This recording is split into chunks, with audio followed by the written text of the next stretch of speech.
¿Qué tal? Muy buenas tardes. Estamos en esta tercera jornada del ciclo de soja. En el día de hoy en esta tarde vamos a tener a Leo de Benedictis, que nos va a venir a presentar información clave para la producción del cultivo de soja en este año tan importante.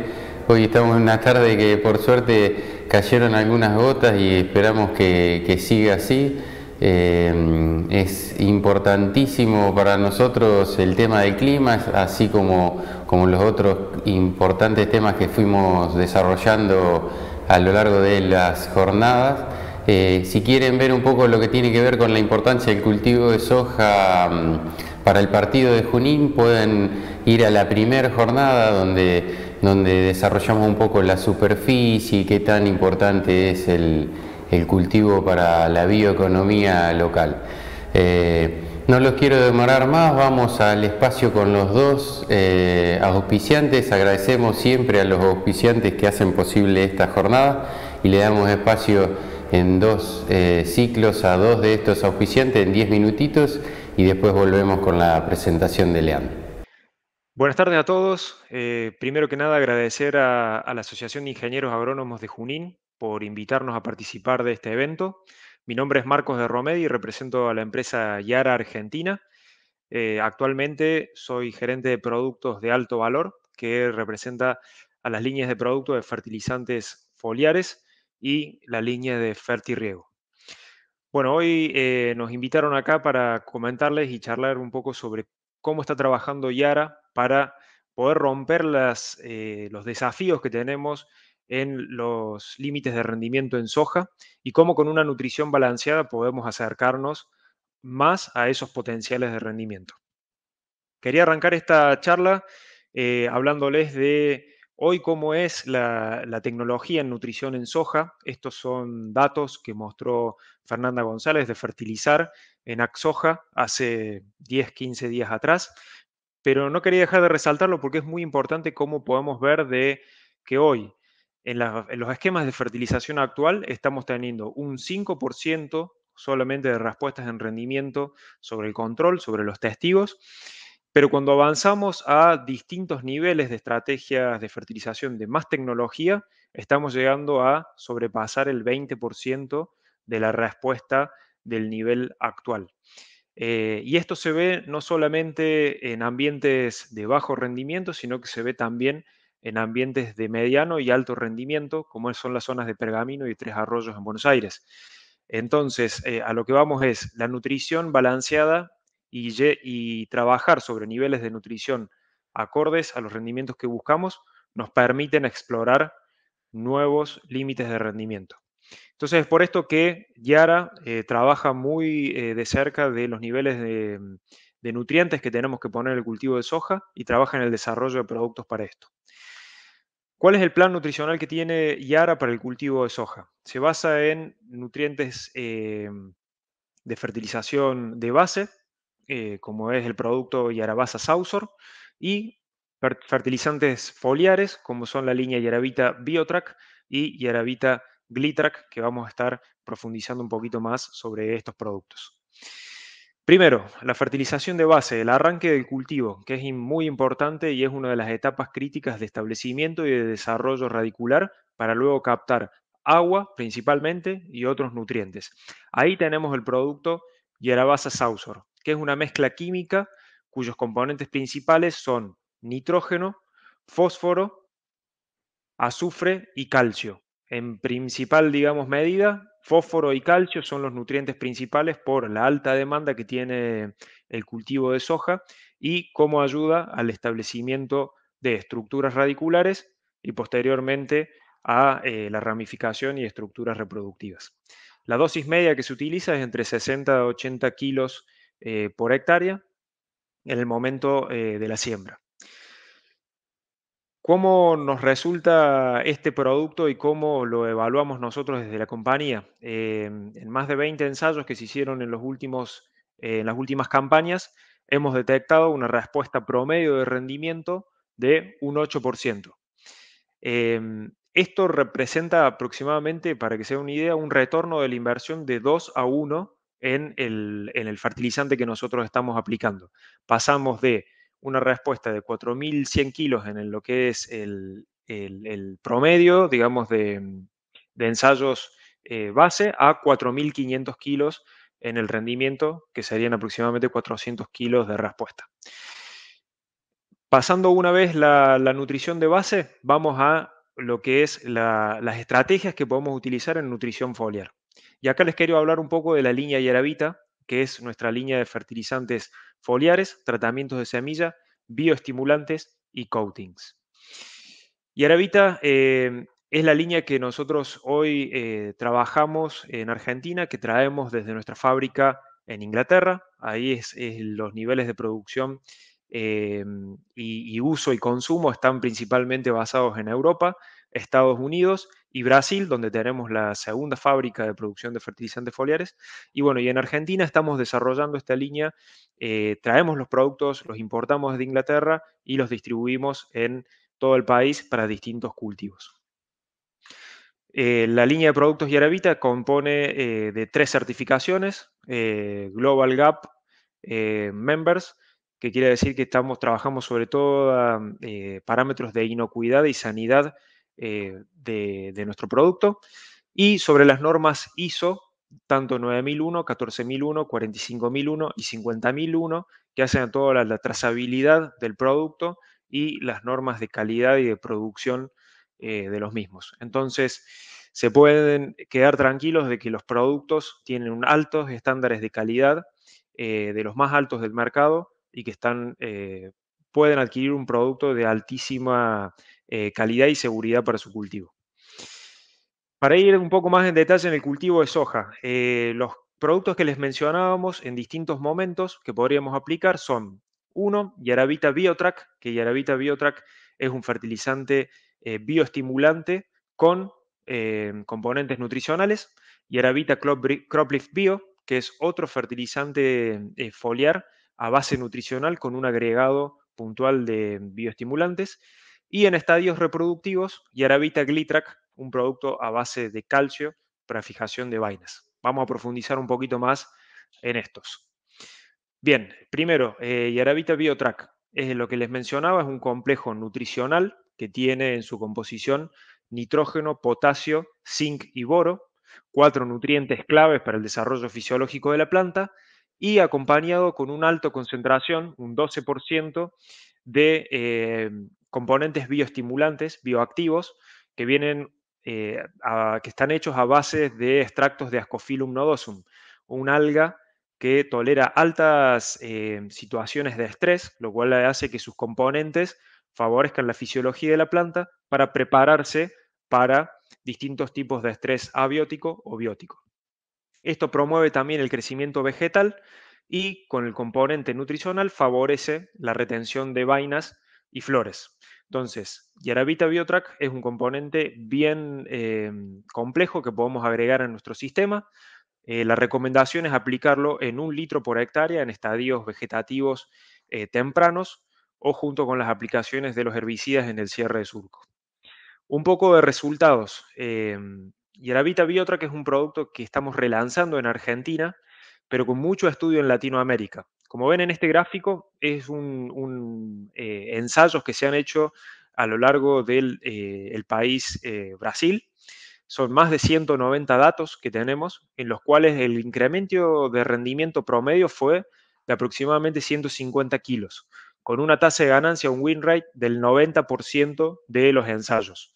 Es un producto que nos da mucha seguridad de poder recomendarlo y de que seguramente les vaya a ayudar a alcanzar esos extra de rendimiento que están buscando en sus cultivos. Otro de los ensayos que tenemos, y que esto es bien reciente, y es cómo se comporta Yaravita Biotrack en conjunto con herbicidas. Y acá hemos detectado que Yaravita Biotrack ayuda mucho a las aplicaciones en conjunto con herbicidas que son agresivos para las plantas, como el fomesafen y el venazolín, que se utilizan mucho en aplicaciones para control de yuyo colorado. Fíjense en las columnas de la derecha, la respuesta promedio que obtuvimos en producto Yaravita Biotrack aplicado en el testigo, digamos sin la aplicación de herbicidas, fue de más de 300 kilos por hectárea, y cuando lo aplicamos con las mezclas de fomesafen y venazolín, obtuvimos entre 87 y 111 kilos de respuesta por sobre los tratamientos que tuvieron el herbicida. Es decir, BioTrack ayudó a recuperar a la planta después de las aplicaciones de estos herbicidas. Ahora, ¿qué hago si el cultivo ya pasó por un estrés y no pude aplicar BioTrack en tiempo y forma como un modo preventivo? Bueno, ahí está Yeravita CropLift Bio, que es un componente nutricional también complejo, con macro y micronutrientes y con el agregado de bioestimulante. Esto ayuda a salir a la planta de esa situación de estrés que ya atravesó. Ejemplo, un granizo, ejemplo, una deriva, ejemplo, una sequía. La aplicación recomendada es entre 2 a 3 litros por hectárea y en el momento es desde que la planta se empieza a recuperar luego de ese estrés para potenciar el desarrollo fisiológico, digamos, el metabolismo de la planta luego de esa situación de estrés. Bien, pasó la etapa vegetativa, estamos entrando en periodo reproductivo en soja. Nosotros desde Yara tenemos un estudio realizado en más de 2.000 muestras foliares en el cultivo de soja en el país con nuestro sistema Megalab, en el cual detectamos que en la mayoría de las situaciones revisadas, el calcio es uno de los nutrientes que limita la producción de soja y que se nota que está en deficiencia en la mayoría de las situaciones. Llevando esto al estudio en Buenos Aires, la región de ustedes, en Buenos Aires centro-norte, vemos que en la mayoría de los casos hay una deficiencia de zinc, de calcio en la planta acompañada de otros micronutrientes. El calcio es un elemento fundamental para lo que es el desarrollo de estructuras reproductivas, principalmente para lo que es fijación de flores y frutos. Es por eso que no le tenemos que dejar de prestar atención a este nutriente y ver de aplicarlo de una manera rápida, de absorción rápida, como es la vía foliar. Para esto nosotros tenemos el producto Yaravita Glitrac, que en su composición el principal nutriente que tiene es calcio de alta concentración en un 35%, acompañado de otros nutrientes como nitrógeno en menor medida y dos micronutrientes muy importantes como son el boro y el zinc. Bien, ¿cómo lo aplicamos? Lo aplicamos vía foliar a razón de 2 litros por hectárea. Puede ir acompañado por fungicidas o insecticidas en el caso que se estén aplicando, ya que el periodo recomendado de aplicación es entre R1 y R3. Muchas veces se aplica en conjunto con otros fitosanitarios. Es digamos, de compatibilidad alta con la mayoría de los fungicidas del mercado, pero si hay dudas también se pueden acercar con nosotros o con la aplicación que tenemos que es TankMix, en la cual pueden revisar si el fitosanitario que ustedes quieren aplicar es compatible con Yaravita Glitrac. Este producto genera respuesta de rendimiento en la mayoría de los casos que los hemos testeado, en ensayos que tenemos realizados entre la campaña de 2009 a la 2019. La respuesta promedio fue de 257 kilos por hectárea, lo cual es un 7% más de rendimiento en sojas promedio de 3.500 kilos, con un costo de 55 kilos por hectárea. Es decir, que estamos teniendo casi un retorno a la inversión de 5 a 1. Gastamos 55 kilos de soja y nos retorna esto en 260 kilos de soja promedio. Así que es un muy buen producto para tener en su paleta y en su alpón para poder aplicarlo en estadios reproductivos. Comparándolo contra los productos de la competencia, un ensayo que realizó el INTA en los distintos componentes que hay, digamos, en el mercado para el cultivo de soja, vimos que Yaravita Glitrac fue el que más respuesta obtuvo. Y esto es por esto que decimos, ¿no? Ver o identificar que uno de los nutrientes limitantes en la producción de soja es el calcio y lo estamos aportando de una forma de alta movilidad y en un periodo de alto requerimiento para el cultivo como es la floración. Y obtuvimos en unas hojas de testigo, digamos, de 4.600 kilos promedio, casi 530 kilos de respuesta cuando el mercado, digamos, el promedio del mercado, dio una respuesta de 172 kilos extra en rendimiento. lo cual es una tecnología muy favorable para tener en su radar. Además de esto, además de la tecnología que tenemos disponible, sabemos que hay que adaptar las condiciones comerciales al productor y a los requerimientos del productor. Por eso que como compañía y con nuestro distribuidor zonal, Pampas Agroinputs, a lo cual también les agradecemos el apoyo que nos dan en la zona, tenemos condiciones comerciales adaptadas. Una es la financiación en pesos a través de tarjetas agropecuarias con hasta 270 días con tasa cero, canjes de granos disponibles y forward con bonificaciones en trigo, soja y maíz, y financiación en dólares también, en caso de que ese sea uno de los requerimientos, con tasas bonificadas. Así que bueno, con esto le quiero decir que no dejen de acercarse a nuestro distribuidor, a Pampas Agroinputs, para consultar por los productos y las condiciones comerciales disponibles. Y bueno, agradecerles por la atención en esta reunión y dejo mis datos de contacto por cualquier duda o inquietud al respecto de la paleta de productos de Yara.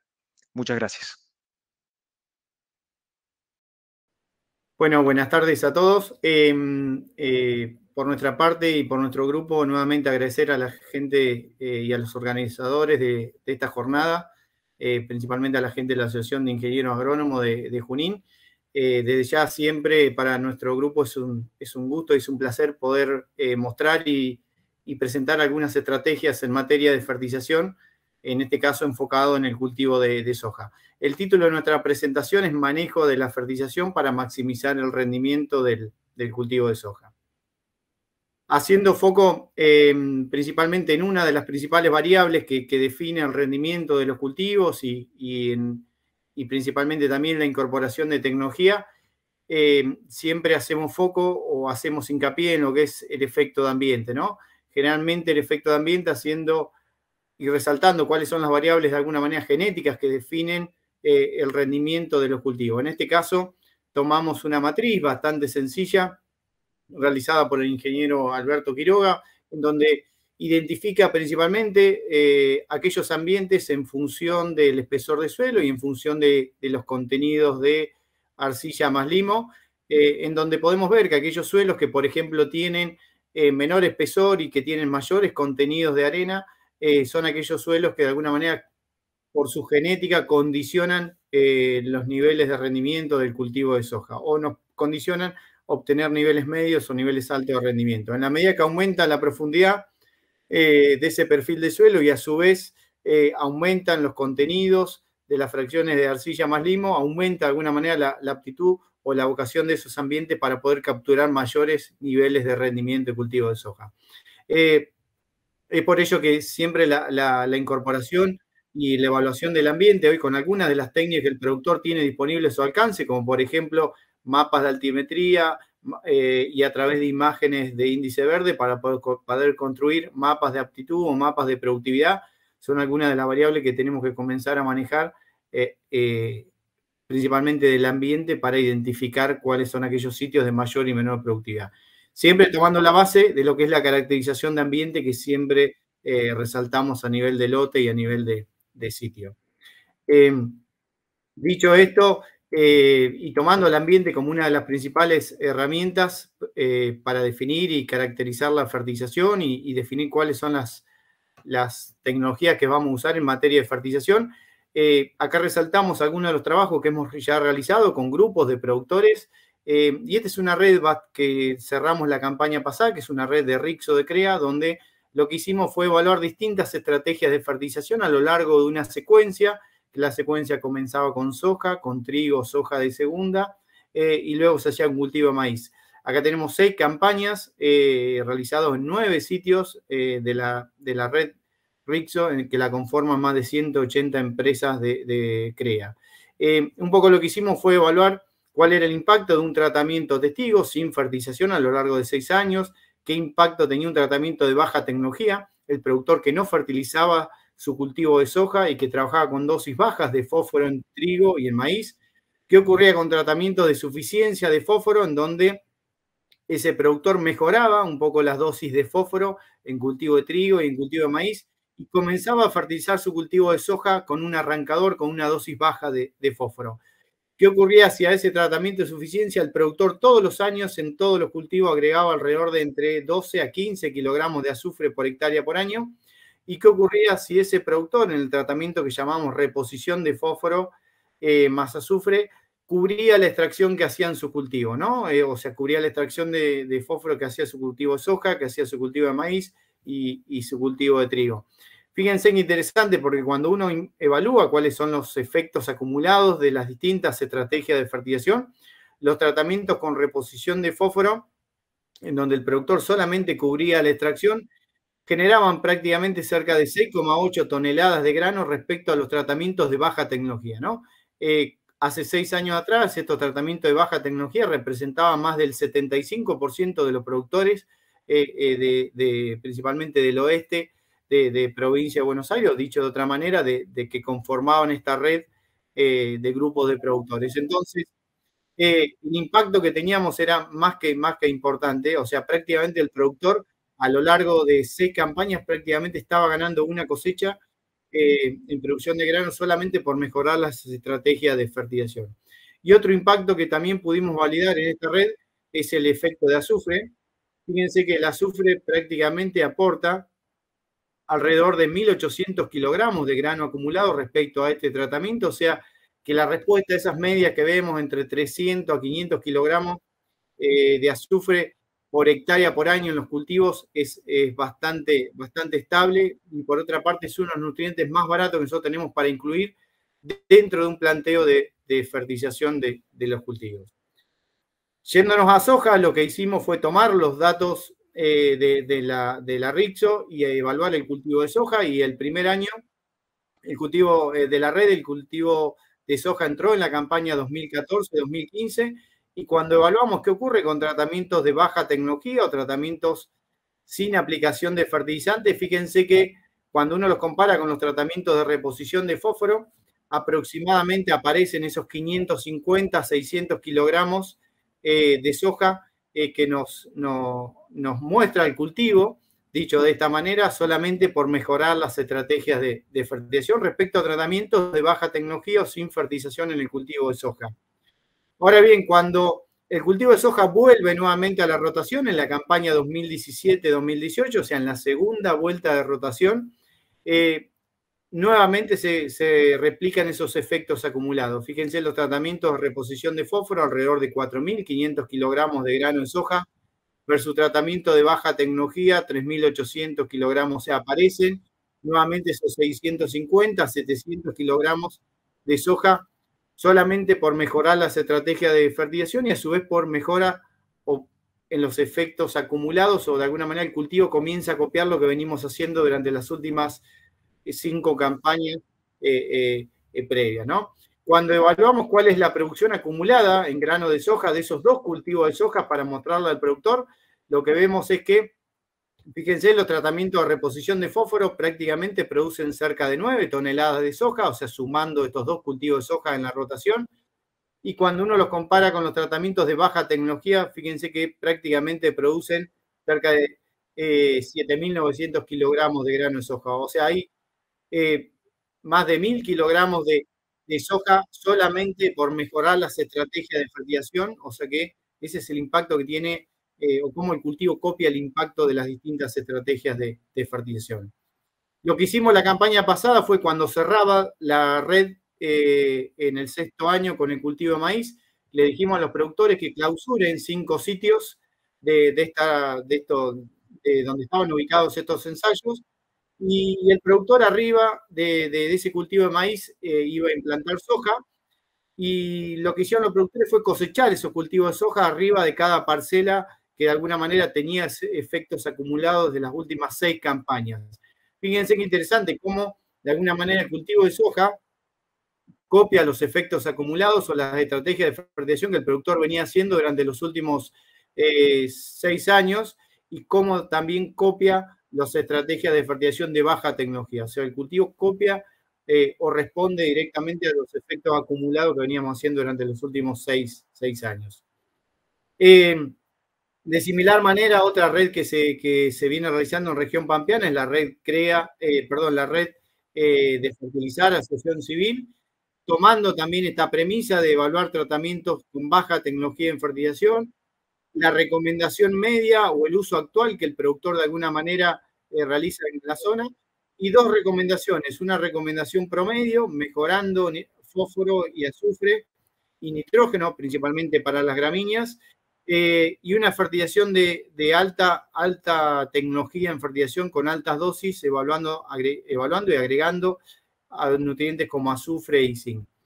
Fíjense que un poco lo que venimos viendo es que existe una brecha en producción, que esa brecha respecto al uso actual que hace el productor prácticamente es mayor al 20%. O sea, ese es el efecto que de alguna manera estamos viendo principalmente en el cultivo de soja, solamente por mejorar las estrategias de fertilización. Es un poco lo que la red de fertilizar nos está diciendo en distintos sitios de región pampeana. Ahora bien, fíjense qué interesante, porque cuando de alguna manera evaluamos cuál es el efecto o la respuesta de los distintos sitios a través de distintas zonas de región pampeana, caracterizada por distinto régimen hídrico, principalmente de esos suelos y por distintas características de suelo, cuando comparamos, evaluamos qué ocurre en una región semiárida pampeana, como por ejemplo en el centro de La Pampa, en la zona de Eduardo Castex, fíjense qué interesante porque existe una brecha en producción respecto a los tratamientos de alta tecnología y respecto a los tratamientos testigos, que aproximadamente está entre 600 a 750 kilogramos de grano, solamente por mejorar las estrategias de fertilización en el cultivo de soja. Ahora bien, cuando nos vamos, por ejemplo, a una zona núcleo o a una zona con mayor régimen hídrico, fíjense que si bien los pisos de rendimiento son la respuesta a la tecnología o la brecha por mejorar tecnología prácticamente es la misma que vemos en regiones semiáridas o en regiones subhúmedas. O sea, de alguna manera la respuesta a la tecnología es independiente del régimen hídrico de esos suelos. Yendo a lo que es el concepto de fertilización balanceada, que de alguna manera queremos resaltar para el cultivo de soja, estamos pensando en estos 4 nutrientes: nitrógeno, fósforo, azufre y zinc. Nitrógeno, si bien todavía no estamos pensando en incorporar nitrógeno como vía fertilizante, pero sí sabemos y conocemos que es clave la fijación biológica de nitrógeno y el impacto que tiene la inoculación en mejorar la captura de nitrógeno por parte del cultivo. Y si nos centramos en estos 3 nutrientes, fósforo, azufre y zinc, y potasio como un cuarto nutriente para comenzar a evaluar en algunos sitios de región pampeana, principalmente en la zona del litoral y entre ríos y corrientes. Yendo a lo que es fósforo, y tal como bien decíamos, consideramos que es un nutriente clave, ya que está involucrado en todos los procesos de generación de energía, y en regiones semiáridas, como bien mostrábamos, la respuesta a la fertilización con fósforo en el cultivo prácticamente es independiente del régimen hídrico. O sea que la respuesta aparece y el cultivo la expresa independientemente de cuál sea su condición de sitio y su condición de ambiente. Dicho esto, en cuanto a fósforo, y tal como mencionábamos en la red de la RIXO, la primera red de fertilizar, un poco nos mostraba que el cultivo responde a distintas estrategias de fertilización, responde de manera diferencial a dosis baja de fósforo. Fíjense cuál es la respuesta al arrancador que muchas veces utiliza el productor, que está en el orden de 190 kilogramos de grano de soja, respecto a los tratamientos de dosis alta de fósforo cubriendo la extracción, ¿no? Esos 670, cerca de 700 kilogramos por mejora en estrategia de fertilización y principalmente haciendo foco en nutrientes como fósforo. Tal como mencionábamos anteriormente, y un poco lo que nos mostraba la red de la RIXO, es que aparecen, o el cultivo también expresa la respuesta a la incorporación de azufre como otro nutriente. Un poco lo que nos decía la red de la RIXO es que cuando evaluábamos dosis bajas de fósforo, muchas veces lo que utiliza el productor, y evaluamos cuál era la eficiencia de respuesta, o sea, kilogramos de soja por cada kilo de fósforo que aplica el productor, las mayores eficiencias la logramos cuando ese fósforo se incorporaba de la mano de azufre. Es un poco la recomendación que le decimos al productor. Si va a trabajar con una dosis baja de fósforo, ese fósforo tiene que ir incorporado con azufre dentro de ese planteo de fertilización o dentro de esa formulación. Dicho esto, y tomando como base también lo que mencionábamos asociado a otro nutriente, que es zinc, al inicio de la presentación, un poco toda nuestra base de información nos está indicando que tomando un cultivo de maíz, es un cultivo en el cual tenemos mucha información, Las respuestas medias que estamos viendo a la aplicación de zinc, principalmente en región pampeana centro, región pampeana norte, están en el orden de los 630 kilogramos de grano de maíz. Ahora bien, cuando evaluamos qué ocurre con soja, fíjense que tomando como base la red de fertilizar, las respuestas medias están en el orden de los 230 kilogramos de grano de soja. O sea, si bien sabemos que la prioridad de respuesta o el mayor rendimiento o respuesta la estamos logrando en cultivo de maíz, fíjense que en soja la respuesta es más que interesante. Dicho esto, un poco lo que hicimos ya hace un par de años fue tomar la base, como base la investigación que estaba realizada y la llevamos a campo de productores y lo que hacíamos, le decíamos al productor, trabajar con una estrategia de fertilización balanceada que incluya fósforo, incluya azufre, incluya zinc y aumentar la dosis de ese fósforo y ese azufre y a su vez anticipar la aplicación. Un poco lo que evaluábamos era que cuando graficábamos qué ocurría con el rendimiento de esta propuesta, que llamábamos propuesta Bunge, respecto a lo que hacía el productor, generalmente los mayores niveles de rendimientos aparecían con la propuesta Bunge, ¿no? Superaban lo que es la relación de la línea 1-1 y aparecían prácticamente de manera independiente del rendimiento. Y esa respuesta a la mejora en tecnología en los campos de productores nos estaba indicando que estábamos logrando capturar alrededor de 530, 540 kilogramos de grano de soja. O sea, lo que veíamos en investigación lo trasladamos a campo de productores y eso se traducía directamente en una mejora en la respuesta o en una mejora en la producción. Ya para entrar en la última parte de nuestra presentación, un poco estamos enfocados en todo lo que es nuestra línea de productos premium, tomando como base toda la marca Microessential, trabajando con dos productos, Microessential S9 y Microessential SZ. Microessential S9 es un producto que contiene 10% de nitrógeno, 46% de pentóxido y 9% de azufre. Microessential SZ contiene 12% de nitrógeno, 40% de pentóxido, 10% de azufre y 1% de zinc. Son complejos químicos de alta calidad fabricados por un proceso industrial patentado por Mosaic, donde cada gránulo contiene la misma concentración de nutrientes. Por otra parte, también estamos produciendo lo que es Nutrimax. A nuestro Super Simple le agregamos zinc adentro del gránulo de Super Simple, generando un producto de excelente calidad. El zinc se agrega dentro del gránulo, no se realiza un bañado o un coating de zinc, y esa base de Super Simple la utilizamos para generar mezcla física, generando un producto de muy alta calidad y que le permite de alguna manera al productor utilizar un producto y poder agregar los 4 nutrientes que de alguna manera aparecen principalmente como deficientes en gran parte de la región pampeana. El producto también lo estamos evaluando en cultivo de soja y estamos logrando mayores eficiencias de respuesta por incorporar zinc adentro de ese gránulo de Super Simple. Como starter líquido tenemos un producto que es Solfox Zinc, que también utilizamos principalmente como starter o como arrancador para equipos de siembra específicos, y es un producto que también viene creciendo en los últimos 2 años o 3 años en gran parte de la región pampeana, utilizado principalmente por parte de los productores en equipos específicos de siembra. Ya para ir cerrando, estamos enfocados en toda nuestra base de productos en donde agreguemos al menos los 3 nutrientes, nitrógeno, fósforo y azufre, utilizando al Super Simple como un producto, como un componente dentro de la mezcla, y no estamos pensando incluir zinc como un tercer componente dentro de la mezcla de una formulación de fertilizante. Sí, estamos trabajando con mezclas físicas enriquecidas, con toda nuestra línea Nutrimax, que es un poco lo que recién decíamos, agregamos el zinc adentro del gránulo de Super Simple y generamos todo este tipo de formulaciones que son un ejemplo de mezclas físicas enriquecidas. Todo lo que es la línea de complejos o mezclas químicas con las 2 marcas Microessential S9 y Microessential SZ, y toda nuestra línea de fertilizantes líquidos Solmix, que ya son productos conocidos de hace varios años, en donde en los últimos años estamos viendo que varios productores están migrando desde el Solmix convencional al Solmix Zinc, incorporando zinc adentro de la formulación.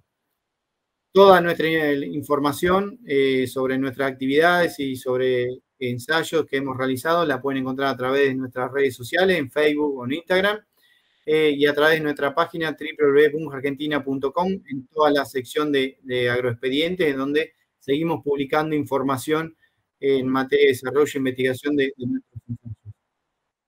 Para cerrar y como conclusiones finales, el manejo integrado de la fertilización, haciendo foco en fertilización balanceada, incluye 4 nutrientes: nitrógeno, fósforo, azufre y zinc. Nitrógeno, como bien decíamos, clave en el cultivo de soja, principalmente asociado a los procesos de fijación biológica de nitrógeno. Fósforo, como bien sabemos, es clave en los procesos de generación de energía y en suelos con problemas físicos que estamos viendo en gran parte de la región pampeana. Las mayores productividades del cultivo de soja se logran por aplicaciones altas de fósforo, entre 25 a 28 kilogramos de fósforo por hectárea, y de manera anticipada incorporándolo junto con el azufre. Azufre y zinc aparecen muy frecuentemente como deficientes en suelo, generando una mejora en la eficiencia y productividad del fósforo que estamos aplicando. Y el último punto que siempre discutimos o charlamos de alguna manera con productores y con técnicos es: hagamos las cuentas, o sea, analicemos cuál es la relación insumo-producto, cuál es el costo medio del plan de fertilización que nos permita maximizar el ingreso en dólares por hectárea por mejora en el plan de fertilización. Por nuestra parte, eso es todo, y desde ya muchas gracias, y como bien saben, estamos a su disposición. Ahora sí, agradecemos a los auspiciantes. Como les decía, siempre es importantísimo la presencia de ellos porque hacen posible estas jornadas. Pasamos a Leo de Benedictis, que nos va a mostrar las claves para poder producir de la mejor manera posible con la información que hoy él cuenta de lo que hace al clima para los próximos meses. Y bueno, lo escuchamos atentamente y nos vemos a la vuelta. Bueno, muchas gracias, Aymar, y bueno, gracias por la invitación.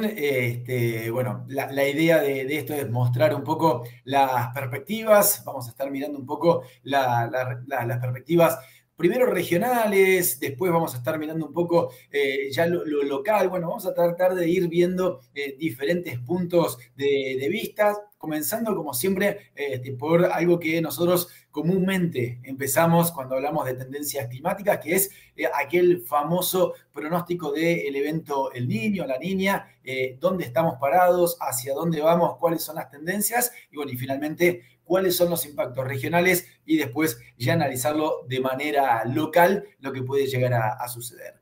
Lo primero que vamos a mirar es este famoso evento El Niño, o en este caso en particular, evento La Niña, y para eso vamos a ver algunos grafiquitos que seguramente los deben haber visto ya en varios formatos, porque estos gráficos son a nivel global y se utilizan para cuanto informe climático esté dando vueltas. A mí me parece que este es uno bastante visual, que demuestra un poco cómo estamos y hacia dónde vamos. Es un gráfico que tiene 3 franjas, una franja roja, una franja blanca y una franja azul.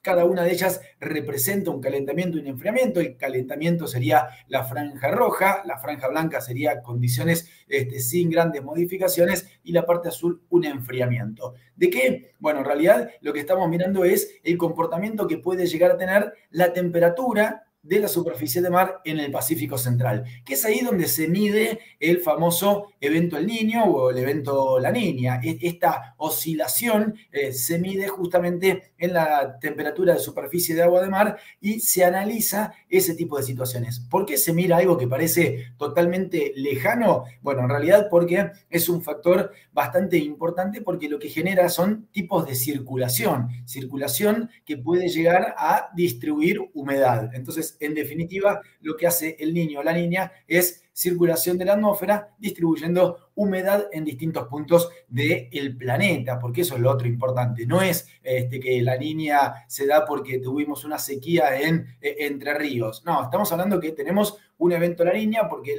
el tipo de circulación planetario tiene ciertas características, y bueno, y ahí los impactos que esto genera puede ser una sequía, puede ser una inundación, puede ser diferentes aspectos. Entonces, por eso es que miramos el Pacífico Central, por eso miramos este tipo de gráficos, que para ir directamente a este gráfico, lo que vemos en la parte izquierda, esta línea negra llena, lo que está indicando es los datos, esto es medido, cuánto es la temperatura que se ha medido en la superficie de agua de mar, en realidad la anomalía, y a partir de esta línea punteada y toda esta línea verde, lo que está indicando son proyecciones, es decir, ya a partir de ahí es pronóstico. El punto blanco es porque, bueno, septiembre todavía no está completo, faltan algunos datos, por eso es que se pone de manera, no como estos puntos de agosto, julio y junio, sino algo que esté incompleto, son datos, pero no todavía parciales serían, y a partir de ahí en adelante ya son proyecciones.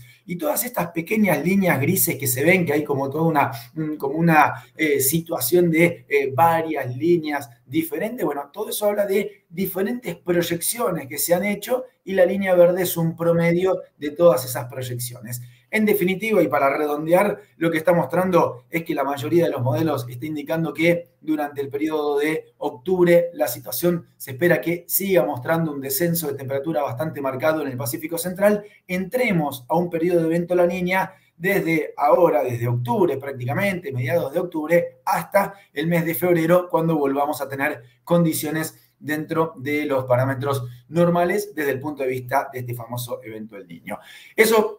Esta situación lo que está hablando es justamente de que vamos a tener una campaña con características de evento La Niña. Este modelo que yo les estoy mostrando es un modelo australiano, que es uno de los servicios meteorológicos más importantes analizando este tipo de situaciones. Este otro es un modelo de Estados Unidos que muestra lo mismo. Tenemos hasta la línea roja vertical, es observado, y de aquí en adelante es proyectado, en donde, bueno, también se ve que tenemos un enfriamiento en el periodo del verano, y también acá tenemos esa línea punteada, que si la línea se mantiene por debajo de esa franja azul, de esa línea azul, bueno, estamos hablando de condiciones La Niña. Si esto se fuese hacia la parte alta del gráfico, cruzando esta línea punteada roja, estaríamos hablando de una situación de evento El Niño. Bueno, en definitiva, está mostrando exactamente lo mismo que el gráfico anterior, sea el modelo de Estados Unidos, sea el modelo australiano, todos convergen en la misma situación.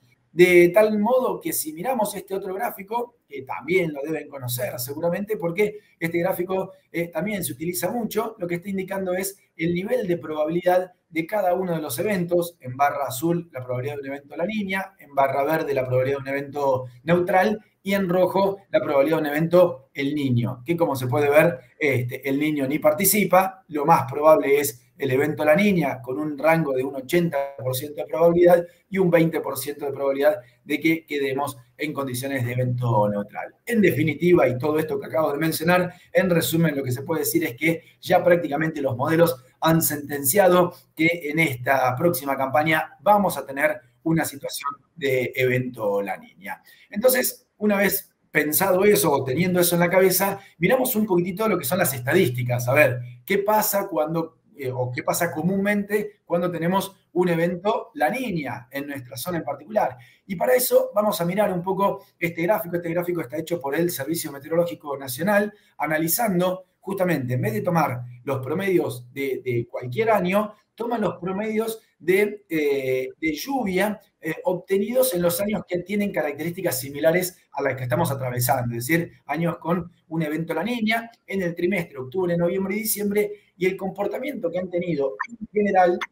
Cuando miramos análisis de anomalía de precipitaciones, vemos que en general, bueno, en el norte de Buenos Aires, pero en general en toda la zona centro-oeste del país, las precipitaciones se presentan por debajo de los niveles normales en el último trimestre del año, octubre, noviembre y diciembre, mostrando justamente un déficit de lluvia bastante marcado. También lo que muestran es una situación de temperaturas por debajo de lo normal en el trimestre octubre, noviembre y diciembre, así que eso también es importante destacarlo, pero me interesaba mostrarle que estadísticamente tenemos que la provincia de Buenos Aires, Santa Fe, Entre Ríos, parte de Córdoba, se ve afectada por un déficit de lluvias a lo largo del trimestre octubre, noviembre y diciembre, cuando tenemos un año La Niña.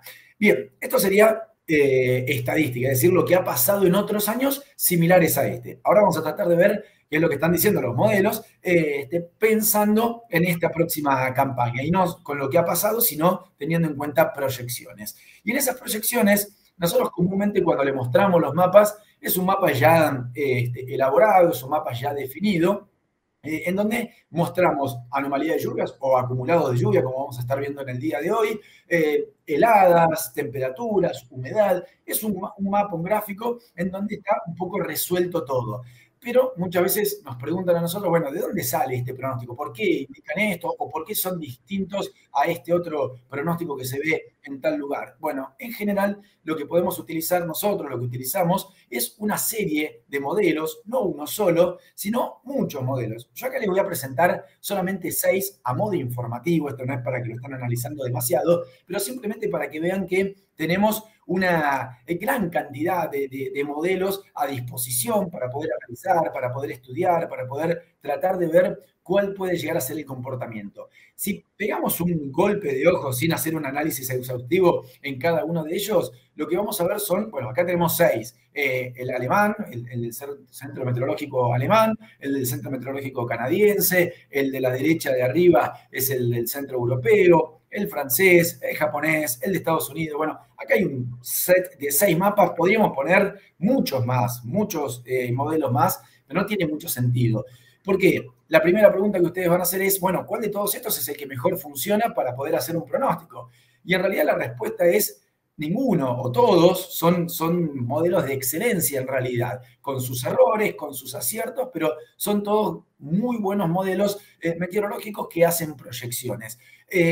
No hay uno que funcione mejor que otro, porque lamentablemente todos tienen sus errores en periodos, en situaciones, en años, en meses. Entonces, esa situación nosotros no se puede discernir cuál es el que mejor funciona en cada uno de los momentos, en cada una de las zonas. Imagínense que estos son pronósticos a nivel planetario, es decir, no se pronostica solamente para Junín o no se pronostica solamente para, no sé, Gualeguaychú en Entre Ríos, sino que estamos haciendo pronósticos a nivel mundial. Entonces, estos modelos funcionan muy bien a nivel mundial y lo que hacemos es compararlos entre todos, sin poner uno por encima del otro, sino simplemente compararlos. Y cuando lo comparamos, vemos cosas bastante similares. Fíjense, esto es la comparativa octubre, noviembre y diciembre para Sudamérica. Y lo que se puede destacar en todos, porque todos dicen más o menos lo mismo, que Argentina en la porción centro-este del país, es decir, litoral, provincia de Buenos Aires, Uruguay,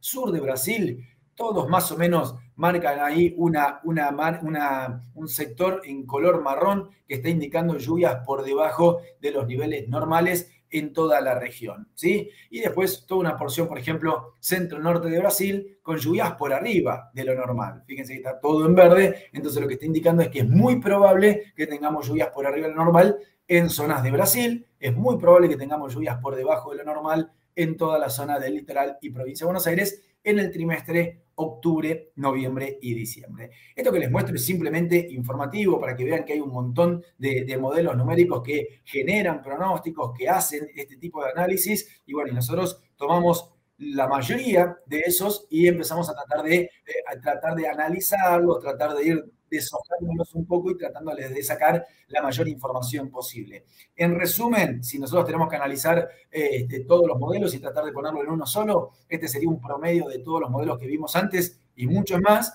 y en todos esos lo que están indicando que Argentina en su gran mayoría, pero especialmente en la porción este del país, tendría una probabilidad bastante alta de lluvias por debajo de los niveles normales durante el periodo de octubre, noviembre y diciembre. Así que es para tenerlo bastante en cuenta porque la mayoría dice esa situación, con lo cual es lo más probable que suceda.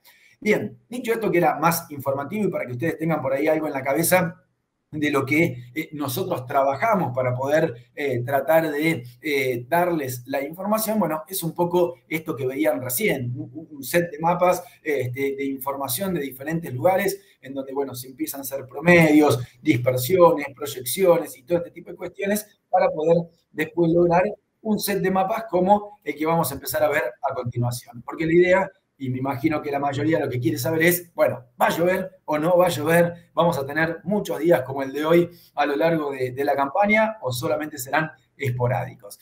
Y bueno, para eso vamos a mirar este set de mapas, como le digo yo, a lo largo de cada uno de los próximos meses, a lo largo de los próximos 8 meses, en donde vamos a ver 3 mapas en particular. Uno que habla de las precipitaciones, los acumulados de lluvia, ese es el mapa que está sobre la izquierda de la pantalla. Un mapa con el potencial riesgo de heladas, cantidad de días con heladas que vamos a tener en cada uno de los meses. Y el otro es cantidad de días con temperaturas extremadamente elevadas que se pueden dar en la región, ¿sí? Ese sería el set de 3 mapas que vamos a ir viendo mes a mes, que me parece que son las variables más relevantes, es decir, cuánto va a llover, si voy a tener riesgo de helada y cuántos días con temperaturas extremadamente elevadas puedo llegar a tener. Entonces, mirando un poco eso y analizando esa situación, lo que podemos tratar de ver es, bueno, en el primero de los mapas, acumulados de lluvia. Comúnmente, cuando nosotros hacemos proyecciones en el mediano y largo plazo, se muestran anomalías de lluvia. No se muestran tanto acumulados, sino anomalías, es decir, llueve por arriba o por debajo de lo normal. ¿Qué es lo que se espera?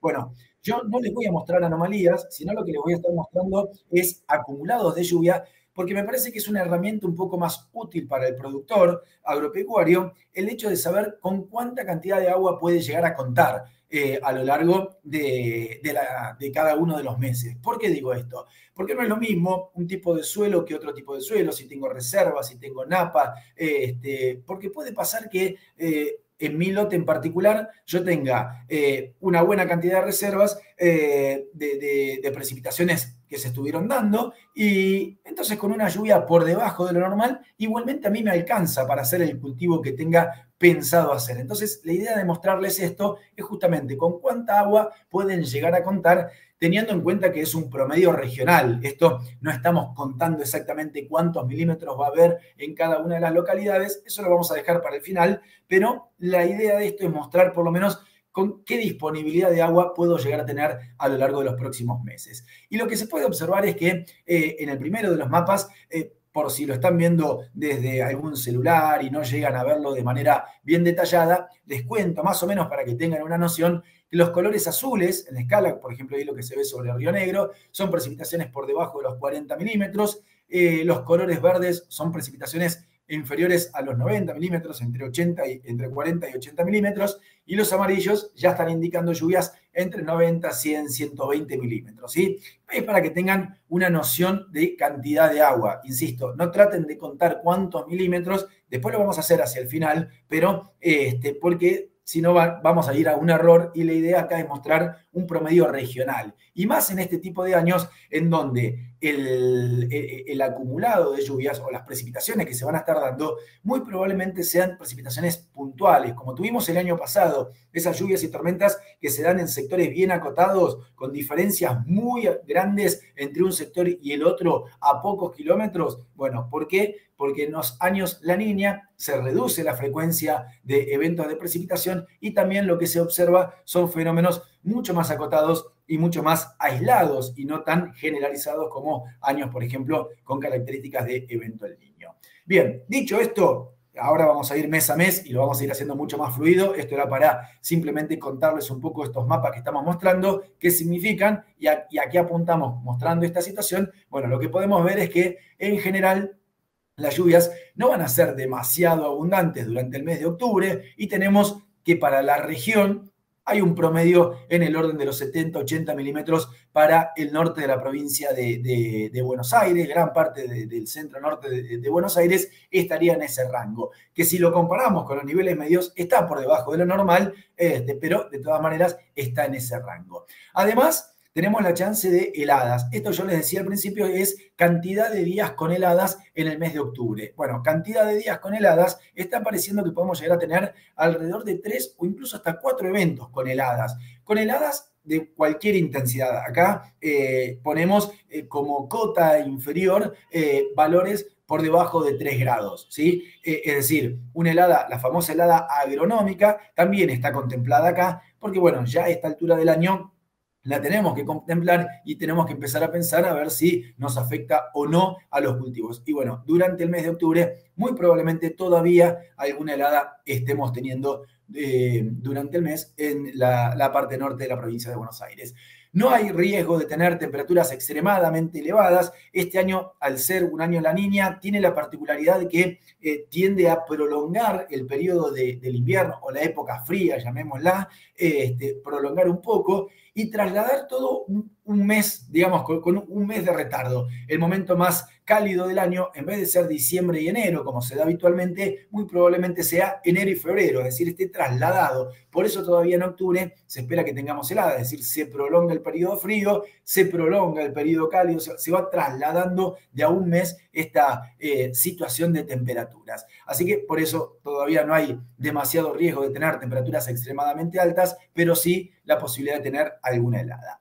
Si pasamos al mes de noviembre, y ahora sí voy a ir un poquito más fluido, así no nos detenemos demasiado en cada uno de los mapas, lo que vemos es que las lluvias siguen estando por debajo de lo normal, en promedio entre 70, 80, como mucho 90 milímetros para el norte de la provincia de Buenos Aires. Puede haber algunos núcleos un poquito más significativos en el sur y sudeste de Buenos Aires. ¿Por qué puede pasar esto? Bueno, fundamentalmente por el aporte de humedad del Atlántico, no tanto del Pacífico, sino del Atlántico, y el Atlántico va a tener un mayor aporte, una mayor participación en el aporte de humedad sobre el sur o sudeste de la provincia de Buenos Aires y no tanto sobre el norte de Buenos Aires, sur de Santa Fe, o bueno, si nos vamos más lejos, mucho menos, La Pampa, Córdoba, más difícil que llegue la humedad a esos sectores, sino que queda más acotado una zona mucho más regional. Por eso es que el Atlántico tiene su participación y mitiga muchas veces los efectos de un evento La Niña, pero lo hace de manera mucho más parcial.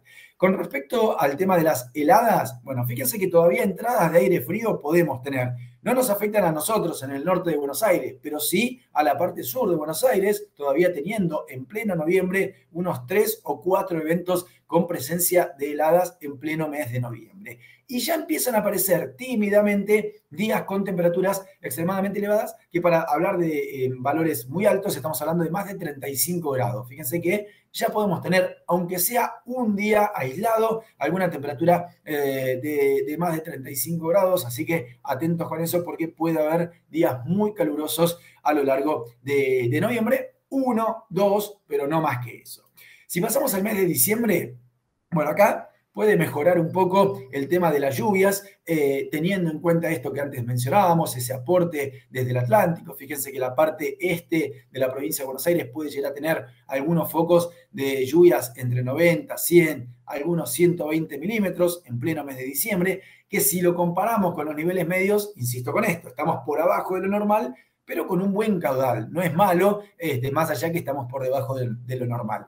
Por eso yo insisto que prefiero mostrarles este tipo de mapas en donde ustedes pueden ver qué cantidad de agua estamos hablando y no solamente lluvias por arriba o por debajo de lo normal, porque bueno, por ahí con el tipo de suelos o con las reservas o con napa o con lo que tengan a mano, 90 milímetros les puede servir muchísimo o 90 milímetros puede no alcanzarles. Entonces prefiero mostrarles con cuánta disponibilidad de agua podemos llegar a estar a lo largo del mes de diciembre y ustedes ya con sus características particulares podrán saber si les alcanza o no. Después al final vamos a mostrar lo que se espera puntualmente para Junín y la zona con respecto a los próximos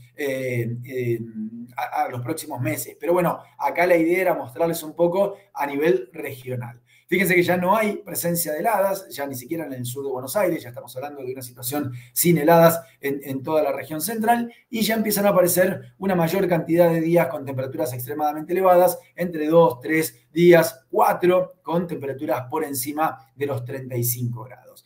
Si pasamos al mes de enero, bueno, también en cuanto a estructura es bastante similar. ¿Qué quiero decir con esto?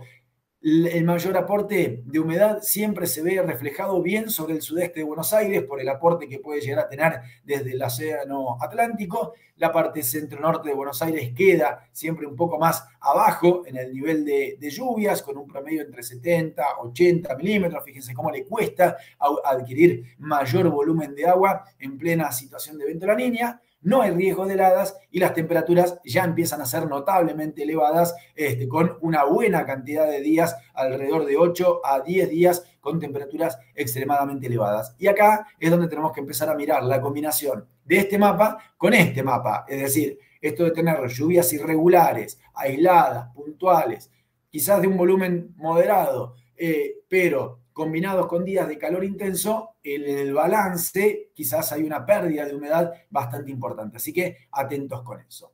Si sigo avanzando y nos vamos al mes de febrero, si se acuerdan lo que vimos al principio, ese gráfico del evento El Niño y la Niña, febrero sería el último mes con la influencia de este evento en particular.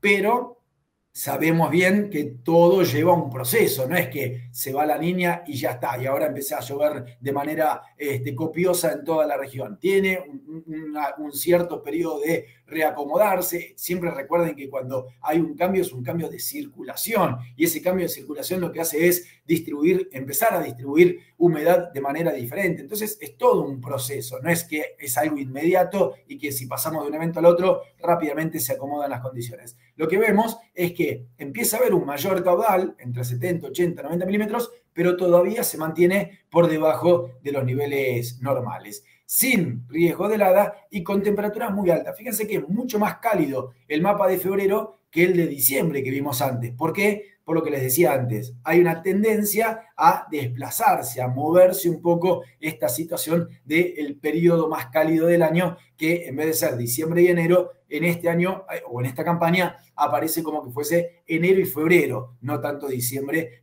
con respecto a las temperaturas elevadas. De hecho, marzo también es un mes en donde podemos llegar a tener temperaturas bastante altas, en menor medida que febrero, obviamente que en menor medida que enero, pero todavía con una buena presencia de temperaturas bastante altas. Y fíjense que esto en marzo se empieza a acomodar a mapas un poco más cercanos a lo normal, tendiendo ahí bien sobre el extremo norte de Buenos Aires, estamos hablando ya de 90, 100 milímetros, con lo cual ahí hay un aumento importante en las precipitaciones y el resto quedando moderado. Pero esta situación, insisto, empieza como a reacomodarse y es un proceso y hay que ser pacientes en ese proceso porque, insisto, no va a ser de un momento para el otro.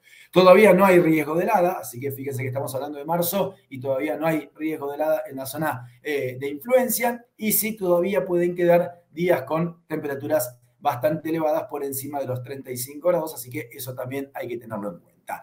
Ya pasamos al mes de abril y acá el mapa que podemos ver ya prácticamente está dentro de los niveles normales en cuanto a caudal, en cuanto a estructura. Ya estamos hablando de una situación mucho más próxima a los parámetros habituales. También ya empezamos a ver entradas de aire frío con la presencia de heladas, así que en abril ya podemos tener algún pulso de aire frío contundente que nos genere algún registro de heladas en la región, así que eso también es importante. Y ya días de calor extremo es difícil que tengamos sobre nuestra región.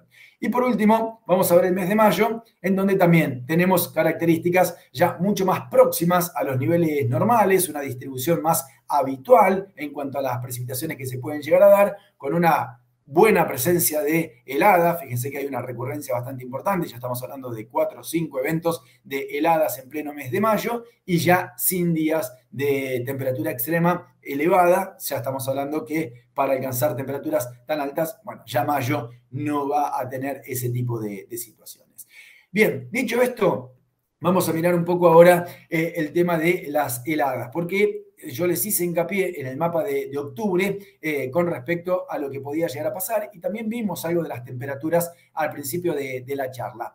Este mapa que estamos viendo acá está confeccionado por la Facultad de Agronomía de la Universidad de Buenos Aires y lo que está marcando es la fecha promedio del último evento de helada, ¿sí? Para nuestra zona en particular, tomando desde el año creo que 50, no recuerdo bien exactamente, entre el 50 y el 2000, 2010 creo que era, este mapa lo que está indicando es que para nuestra zona estamos hablando de que prácticamente la primera quincena del mes de octubre es la fecha promedio del último evento de helada con base 3, ¿sí? No con base 0, sino con base 3, es decir, la última vez que tenemos temperaturas por debajo de 3 grados en el año es en la primera quincena del mes de octubre. Obviamente que esto es una fecha promedio. Hay años que se dan antes, hay años que se dan después. Y justamente apuntando a eso, vamos a ver ahora algo que está hecho por la Oficina de Riesgo Agropecuario, que lo que hace es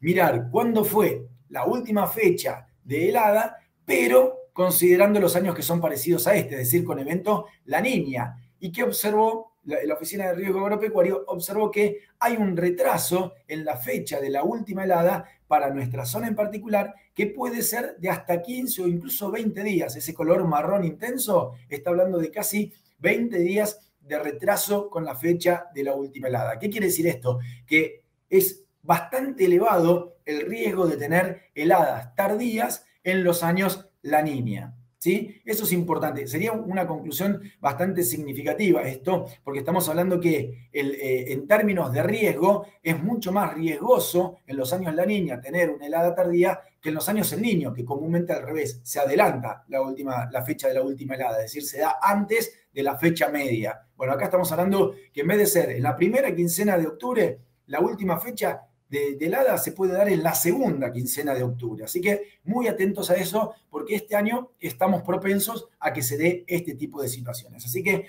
me parecía interesante mostrar estadísticamente algo que también lo vimos en las proyecciones. Las proyecciones nos indican que en octubre todavía podemos seguir teniendo heladas, y en la estadística nos afirma que sí, que es muy probable que eso suceda en años que tienen la misma característica. Bien, dicho esto, voy a hacer un pequeño análisis zonal, bien breve, no vamos a entrar en demasiado detalle, pero para que recién vimos los mapas regionales. Yo ahora les quería mostrar puntualmente para la región, no es un punto en particular, sino que es una zona en particular, y ahora van a ver por qué, en donde tratamos de ver volumen de agua caída, o esperada en realidad, y algo de la dispersión en cuanto a distribución a lo largo de los días, y también la distribución a lo largo de la zona y la dispersión a lo largo de la zona. Entonces, si miramos, vamos a ver acá un gráfico en donde tenemos dos partes. Una parte acá abajo con estas nubecitas, que lo que están mostrando son las precipitaciones promedio. Esto lo que tomé fue la estación meteorológica del Servicio Meteorológico Nacional, ubicada en Junín, como para tener un parámetro promedio, ¿sí? Si ustedes llevan los datos y los van anotando y los comparan con esto, seguramente van a ser distintos, no es que van a ser exactamente iguales. Saben bien ustedes que no son... La situación regional no es exactamente igual, y que a veces una lluvia en un sector determinado es muy distinta a la otra, pero esto es un promedio, una caracterización de la región, ¿sí? Ustedes pueden ir mirando y viendo si está muy alejado o relativamente cercano a lo que les estoy marcando. Por ejemplo, la estación meteorológica del Servicio Meteorológico Nacional de Junín marca que en promedio en octubre tenemos alrededor de 120 milímetros, 110 en noviembre, 110 en diciembre, 130 en enero, 120 milímetros en febrero, bueno, y así a lo largo de cada uno de los meses. Y estos cuadrados o rectángulos que ven acá arriba, lo que están indicando son las perspectivas, el volumen de agua esperado para la región, según esto que les estuve mostrando, estos mapas que les estuve mostrando. El cuadrado más ancho es lo más probable que ocurra. Y fíjense que hay como una línea que atraviesa este cuadrado, que esa es la dispersión. ¿Qué muestra esa dispersión? Bueno, eso muestra cuanto más largo es ese palo o esa línea que se ve ahí, lo que está indicando es la mayor variabilidad que puedo llegar a tener. Esto de tener tormentas aisladas, puntuales, que si yo agarro todas esas tormentas puntuales que se van a ir dando, seguramente las lluvias van a ser muy superiores a este rectángulo que se ve acá, y si esas tormentas me van esquivando, voy a estar en la parte baja de esa línea. ¿Qué pasa? Como son tan aisladas esas tormentas, bueno, quedan como en los extremos. Entonces, lo que estamos mostrando con este gráfico acá es este rectángulo, que sería lo más probable que suceda en la región a lo largo de cada uno de los meses. ¿Puede ser un poco más? Sí, claramente puede ser un poco más, porque con un chaparrón más que agarremos ya se va a ir un poco, y si hay algún chaparrón que no nos da de lleno, muy probablemente quedemos por debajo de esta línea. Pero yo acá lo que trato de mostrarles es justamente en dónde o en qué rango tenemos la mayor probabilidad de lluvias. Y fíjense que acá en octubre estamos hablando de alrededor de los 60 milímetros como el hecho más probable, cuando el promedio está en el orden de los 120 milímetros. Es decir, tendría que llover, o se espera que llueva prácticamente la mitad de la lluvia de lo que ocurre habitualmente durante el mes de octubre. En el mes de noviembre mejora un poco, está en el orden de los 70, 80 milímetros, pero seguimos por abajo de lo normal. En diciembre también, en el orden de los 70, 80 milímetros. En enero mejora un poquitito, hay entre 80, 90 milímetros, un poco más, con lo cual mejora con respecto a noviembre y diciembre, pero sigue estando por debajo de los niveles normales. Febrero es el que aparece con una gran dispersión. ¿Y esto por qué? Porque si se acuerdan, lo que vimos al principio, febrero es el mes en donde la tendencia es que empecemos a salir del evento La Niña, que ya no estemos más involucrados con el evento La Niña. Entonces hay algunos modelos que indican que vamos a salir temprano en febrero, es decir, a principios de febrero, y otros hacia fines de febrero. Entonces por eso hay tanta dispersión, por eso este palito es tan largo y hace que tengamos mucha incertidumbre en el mes de febrero. ¿Dónde vamos a terminar? ¿En los 100, 110 o vamos a terminar en los 30, 40 milímetros? Bueno, yo creo que estos dos extremos son justamente eso, son extremos. Lo más probable es que estemos en este rango de los 80 milímetros a lo largo del mes de febrero. Puede ser un poquito más, puede ser un poquito menos, pero en ese rango vamos a estar atravesando a lo largo del mes de febrero. Y ya después acá, marzo, abril y mayo, yo esto lo tomaría con muchas pinzas. Yo se los muestro porque se los mostré en los mapas, se los muestro también acá, pero tengan en cuenta que lo que estamos hablando ya son de 6, 7, 8 meses de aquí en adelante, con lo cual ya el error empieza a ser muy grande y hay que tomarlo con muchas pinzas. Es simplemente para que tengan un golpe visual y nada más que eso.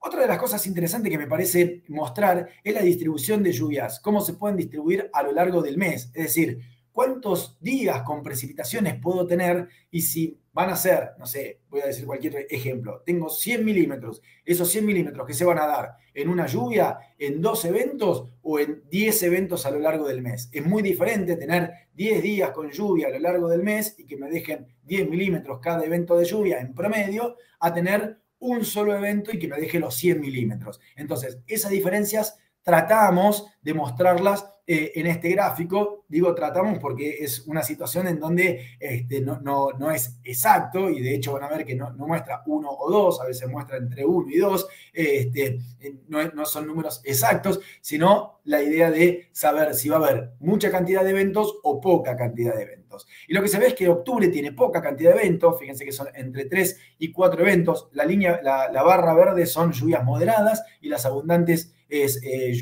la barra celeste, y bueno, lo que está indicando es que en total, en el mes, estaríamos hablando de unos 3 o como mucho 4 eventos a lo largo de octubre, entre 4 y 5 eventos a lo largo de noviembre, diciembre también, entre 4 y 5 eventos, lo mismo para enero. Febrero ya empieza a caer un poco y después marzo, abril y mayo también va cayendo a 3, 4 eventos por mes y bueno, después en mayo alrededor de 2 eventos de lluvia moderada. Acá no se contempla el tema de llovizna y ese tipo de cosas quedan afuera de este análisis. Pero la idea es mostrar eso, si va a haber mucha recurrencia de eventos o pocos eventos a lo largo de cada uno de los meses. Y en general son pocos los eventos, no tenemos una gran recurrencia de eventos, siempre está entre 3, 4, 5 eventos en el mejor de los casos a lo largo de cada uno de los meses. Bien, y otro de los análisis que quería hacer es el tema de las heladas, que también me parecía importante, y en este gráfico lo que tratamos de mostrar es esto que vimos en mapa, pero que me gustaría mostrárselo también en gráfico, que es la posibilidad de tener eventos de helada. La línea, la barra celeste serían eventos débiles, la azul moderados y la violeta serían eventos fuertes de helada. Bueno, en octubre podemos tener alrededor de 2 o 3 eventos de helada, en general van a ser entre débiles y alguno que se puede llegar a dar de manera moderada. De hecho, la semana que viene vamos a tener una entrada de aire frío importante y en la segunda semana también, la segunda semana de octubre también, así que atentos. Noviembre ya es muy baja la chance de tener heladas, incluso débiles. Fíjense que como mucho está mostrando que podríamos llegar a tener una que en realidad queda un poco más al sur. Yo la descartaría porque la probabilidad es muy baja. Y después no hay riesgo de heladas hasta abril, porque esto de marzo no llega a ser ni siquiera un evento. En el de abril ya vemos un evento de helada de débil intensidad. Y en mayo, bueno, ya tenemos varios eventos que pueden llegar a afectar a la región. Así que con esto la idea era mostrar un poco el panorama general, tanto de lluvias como temperaturas. Hice un poquito más de hincapié en el tema de las heladas, porque todavía estamos ahí en el momento de riesgo, así que por eso quería remarcar un poco esto de la situación de temperaturas. El tema de las lluvias en un año particularmente complicado por el hecho de tener esto de lo errático, intermitente, aislado, puntual. Esas van a ser las características que vamos a estar teniendo a lo largo de la campaña. En términos globales, podemos decir que se asemeja bastante a lo que hemos tenido el año pasado. No hay 2 años que son iguales, lamentablemente, porque sería mucho más fácil para hacer pronóstico, pero sí podemos compararlos con ciertas características, y esto de tener eventos puntuales, erráticos, aislados, es lo que estuvo pasando el año pasado, que fuimos llevando la campaña medio ahí a los tropezones, pero fue avanzando y este año se espera algo similar. Así que bueno, con esto termino. Les agradezco por la invitación, por dejarme participar en esta charla, y bueno, quedo a disposición para cualquier duda, cualquier consulta, así que muchísimas gracias a todos. Bueno, buenísimo, muchísimas gracias Leo por toda la información, la verdad que es súper importante, súper claro todo, como siempre la expectativa del clima siempre nos trae aparejado la necesidad de tratar este tipo de temas. Nos vemos la próxima, el próximo jueves de nuevo a la misma hora vamos a estar junto a Fernando Oreja y a 2 asesores, a Paolo De Luca y Javier Beligoy, que vamos a estar haciendo un taller con ese importante investigador nacional que está trabajando en Estados Unidos. Así que no lo demoramos mucho más.